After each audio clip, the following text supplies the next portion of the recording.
अस्सलामुअलैकुम जी, कैसे हैं आप सब लोग। उम्मीद करती हूँ आप सब लोग खैर आफियत से होंगे।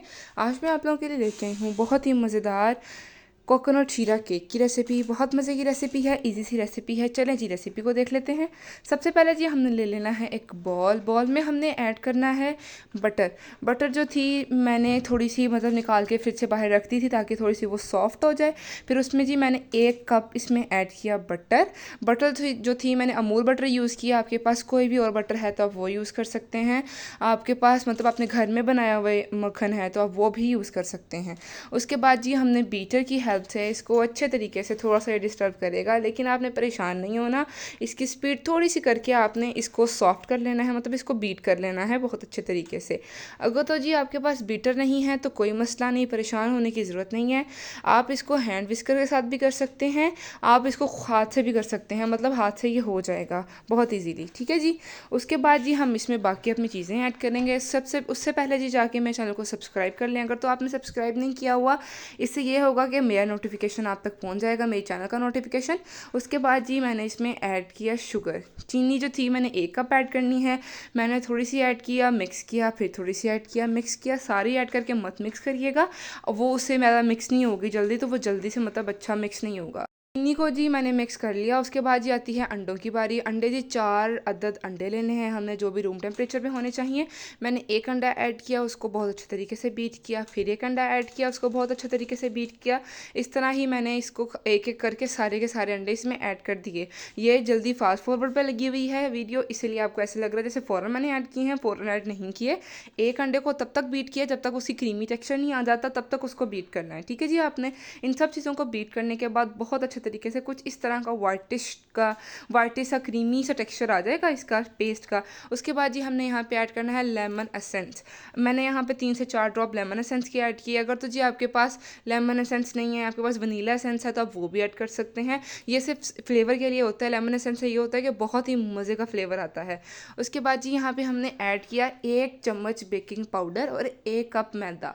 इन चीज़ों को आपने छान के ज़रूर ऐड करना है, छाने बगैर ऐड नहीं करना। अगर तो आप छाने बगैर ऐड करेंगे ना तो आपका जो केक है ना वो अच्छे से फूलेगा नहीं। छान के ये होता है कि केक बड़ा अच्छे से फूल जाता है। उसके बाद जी थोड़ा सा मैंने ऐड किया, इसको बीटर के साथ दोबारा फिर बीट किया। हाँ जी। इस स्टेप पे आके आपने ज़्यादा बीट नहीं करना। इस स्टेप पे आके बस आपने इतना बीट करना है कि वो चीज़ें जो थी ना, जो हमने मैदा वगैरह डाला था, इसमें सिर्फ मिक्स हो जाए बस। इससे ज़्यादा बीट आपने नहीं करना। ठीक है जी। याद रखिएगा आपने इस स्टेप पे आके ज़्यादा बीट नहीं करना। ये देखें जब जैसे मिक्स हो रहा है तो मैं बीटर बंद करी थी और इसको मतलब दोबारा फिर जो मेरा बाकी रह गया था मैदा वगैरह मैंने वो इसमें ऐड किया।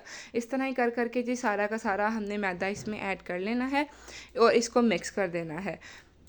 ये देखें जनाब मैंने इसको मतलब मिक्स कर लिया बहुत अच्छे तरीके से। उसके बाद जी हम इसको आती है बेक करने की बारी। बेक करने के लिए जी अगर तो आपके पास बटर पेपर नहीं है ना तो कोई मसला नहीं, ये देख लें, ये टिप सिर्फ आपके लिए। आपने ना सिंपल पता क्या करना है, आपने ऑयल के साथ पहले ग्रीस कर लेना है। ठीक है। सारा पैन ऑयल के साथ ग्रीस करने के बाद ना आपने जो मैदा होगा ना वो डस्ट कर लेना है इसके अंदर। इसके साथ ये होगा जो आपने केक इसके अंदर डाला होगा ना वो कभी भी इसके अंदर चिपकेगा नहीं। ठीक है।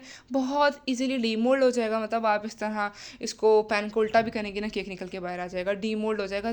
उसके बाद जी आपने ना ये इसको टैप टैप लाजमी करना है, इससे एयर बबल्स इसके ख़त्म हो जाते हैं। मैंने इसको पैन बेक किया 40 मिनट्स के लिए, बहुत स्लो आंच करके ना 40 मिनट्स के लिए पैन बेक किया। उसके बाद आप देख सकते हैं कितने मज़े का ये बेक हुआ है और इतना सॉफ्ट है कि आपको कट करने से पता चल रहा होगा कि ये कितना सॉफ्ट केक बना था। आपने जी इसके स्लाइसेस कर लेने हैं। मैंने इसके स्लाइसेस अपने अकॉर्डिंग कर लिए जितने मुझे चाहिए थे, मतलब जिस साइज़ के चाहिए थे मैंने इतने इतने मोटे से स्लाइसेस कर लिए, क्योंकि हमने इसके ऊपर अब कोकोनट का जो क्रंच थे वो लगाने हैं और इसके ऊपर शीरा लगाना है। ठीक है। ये स्टेप जो था ये आप मिस कर सकते हैं। अगर तो आपको ऐसे केक खाना तो ऐसे खा लीजिए, अगर नहीं खाना तो वो इतना मज़े का लगता है ना, मतलब बच्चे तो बहुत ही पसंद करते हैं इस केक को, क्योंकि वो शीरा केक होता है। वो नॉर्मली हम बाहर से भी लेते हैं तो उसमें अंडे की हल्की हल्की स्मेल आ रही होती है, तो ये ऐसा बिल्कुल भी नहीं बना होगा। ये बड़ा मज़े का केक बनता है। इसको आपने ट्राई तो लाजमी करना है और मुझे ना आपने इसका फीडबैक लाजमी देना है कि आपको किस तरह का लगा। स्लाइसेस करके मैंने इसको रख दिया ताकि ठंडा हो जाए, तब तक जी हम अपनी ये शीरे की तैयारी कर लेते हैं। ठीक है जी। इसमें हम लोगों ने सिंपल क्या करना है, हमने पानी में ना 1 कप पानी में 1 कप ही चीनी डाल के रख देनी है। मतलब जितनी हमारी चीनी की क्वांटिटी होगी ना, उससे डबल पानी ऐड करना है, ठीक है। करके रख देना है हमने। इसको तब तक पकाना है जब तक इसमें चीनी अच्छे से मेल्ट नहीं हो जाती, थोड़ा सा गाढ़ा नहीं हो जाता। उसके बाद ये आपने केक का पीस लेना है, इसमें डिप कर देना है। डिप करने के बाद आपने जो कोकोनट चंक्स लिए होंगे, अपने चंक्स, ठीक है, आपने इसमें ना अच्छे तरीके से इसको कोट कर लेना है। अच्छा जी, यहाँ पे एक और बात बताती चलूँ आपको कि आपको ना अगर मतलब इसको कलरफुल भी बनाना है, तो मैंने इसको कुछ कलरफुल भी बनाया था। कलरफुल बनाने के लिए आपने ये करना है, आपने ये जो कोकोनट चंक्स है ना, इसमें थोड़ा सा ना कलर ऐड कर देना है। बड़े मज़े का कलर, आप तो वाइट है, फिर वो रेड, ब्लू, आप कोई भी कलर ऐड कर सकते हैं, बिल्कुल लिटिल बिट, मतलब थोड़ा सा ना होने के बराबर आपने इसमें कलर ऐड करना है। बड़े मज़े के डिफरेंट डिफरेंट तरीके के वो बनते हैं। इतने इंतहा के ये क्या मज़े के केक बनते हैं ना, मैं आपको बता नहीं सकती। ये देखें, इतने मज़े के, देखने के इतने मज़े के लग रहे हैं, तो खाने में कितने के मज़े के होंगे। अच्छा जी, चैनल को सब्सक्राइब करना मत भूलना है आपने, और चैनल को सब्सक्राइब करने के बाद बेल आइकन को प्रेस करना तो मत ही भूलिएगा। मिलते हैं अगली वीडियो में, तब तक रखिएगा अपना ढेर सारा ख्याल, दुआओं में मुझे याद रखिएगा। ओके जी, अल्लाह हाफिज़।